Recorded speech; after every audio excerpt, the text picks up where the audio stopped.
Toby Perkins. Well, thank you very much, Madam Deputy Speaker. I'm rise to support the motion, and I'm glad to hear that it seems to be enjoying a lot of support, and I hope we will see those OBR forecasts coming out immediately after the motion is carried. I have to say that I have always opposed Tory governments. I have long been of the view that a bad Labour government is better than a good Tory one. I know what the Tories are about, and I never expected that they would do anything other than make life more difficult for the most vulnerable. In fact, if that wasn't the way that the Tory party operated, we would never have had a need to invent the Labour Party in the first place. But I have to say that whilst I've opposed many Conservative governments, never before have I seen one so inept, yet so arrogant as the one that we have in front of us, so damaging, yet so casual about the impacts that they have on people's lives. And we must remember, when the revisionism comes, as it undoubtedly will in the weeks and months to come, that this didn't fall out of a clear blue sky. There was a clear mandate for this. The Prime Minister was very clear during that leadership contest what she was going to do, and it was Tory MPs who put her into the final two. Now, we're hearing now that they're all saying, oh, we never must let the members choose the leader again. But they chose to put her in the final two, knowing full well what the policies were that she was going to support. And so, as I say, we know there's huge revisionism going on, so that Tory MPs, when it comes to the next generation, will be able to turn and say, well, this was just a rogue Chancellor, a long ago deposed Prime Minister. Try and forget about that. We changed after that. But there was a mandate that she won from her party to pursue these policies. And I recall at the time of the mini-budget statement, and I confess there were some voices of disquiet, but I recall the support heard from many members opposite. And it was when I heard how happy the mini-budget had made the honourable member for Wokingham that I knew how bad it was going to be for the British people. But I remember the honourable member from Don Valley, who was in his place a few moments ago, claiming the whole of Doncaster would be supporting this budget. Now, I don't hear him saying that today, but there were hawks across the right-wing press, and as they circle on the PM, let's not forget, they were the biggest cheerleaders for this budget. The Daily Mail proclaiming the day after the budget, at last a true Tory budget. The Daily Express equally triumphant, big tax cuts to herald the new era, and will do.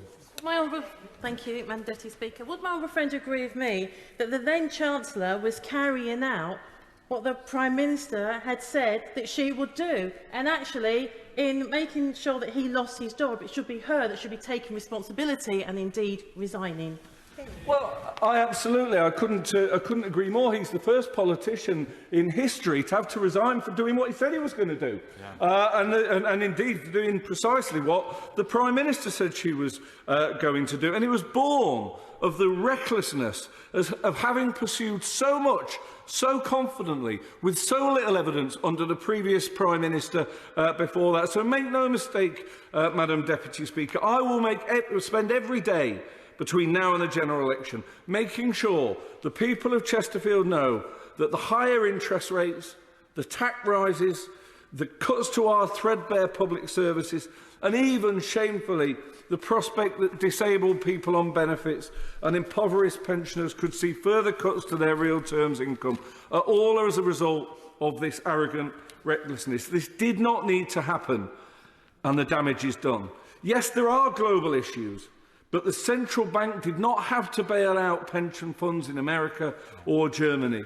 Of course, we welcome the fact that they have undone some of these measures, and it's bizarre to see the Chancellor on Monday saying, oh, I'm pleased that Labour are supporting my plans. There were our plans a few weeks ago, and now they sort of see as some kind of success the fact that they put the fire out, or attempted to put the fire out, that they have originally lit. But of course, the damage has been done. And of course, the logical call made by my right honourable friend from Leeds West for a windfall tax continues to be rejected. What is the objection that this government has to asking the energy generators to contribute some of those vast excess profits to help with funding the cost of helping people stay warm this winter and allowing businesses to keep their doors open, I will do. Does the honourable member agree with me that even when the CEO of Shell has come out and advocated for a windfall tax, we truly have gone through the looking glass, and it's time for the government benches opposite to do the right thing? Well, it absolutely is, and I suspect ultimately they will, because I'm a great student of history. I can remember right back to January of this year when the Labour Party were calling for a windfall tax, and I remember the Prime Minister standing there mocking us and saying Labour always want to raise taxes, and the Chancellor was saying the same thing. Of course, a few months later, reluctantly, they had to announce precisely that. And the Prime Minister actually, the Prime Minister at the time, honourable member from Uxbridge and South Ruislip, used to stand there criticising the policy of ours that he had then adopted. That's how bizarre this government's behaviour has been. And now, of course, we go through the same damaging charade again. Of course, ultimately, this government will adopt Labour's policy of a windfall tax. But in the meantime, they will cost our country and our people dear. Then just a week ago, we had the Prime Minister boasting that she guaranteed people's energy bills for the next 2 years. Why are Labour only guaranteeing it for 6 months? We're guaranteeing it for 2 years. And then the Chancellor comes back on Monday and says, all right, 6 months. And this is the way that this government is running our economy. You would not run a Whelkstall like that. The government policies change at such a bewildering rate. And this is one of the things they don't seem to understand. It's not just that the policies are wrong, but the clear demonstration they haven't got a clue what they're doing that is unsettling the market so much. In Chesterfield, 3,352 households will face a hike in their mortgage payments next year. It is quite unbelievable. A honourable friend from Liverpool Wavertree said that this is 2011 all over again. Not at all. In 2011, we were coming on the back of 13 years of Labour investment in our public services. There was a chance our health services, our schools, our Sure Start could withstand the cuts that were being put there. Not now. Not now. Our public services cannot tolerate the sort of cuts that the Chancellor was warning us might be coming our way.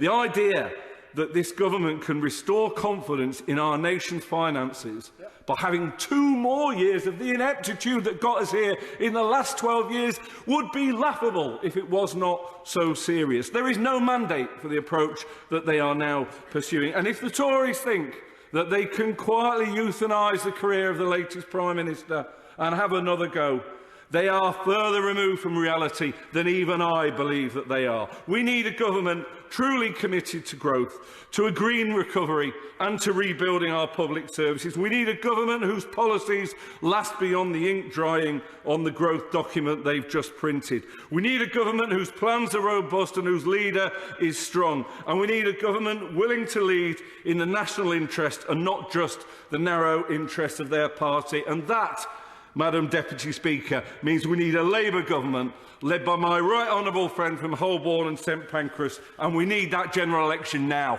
Yeah.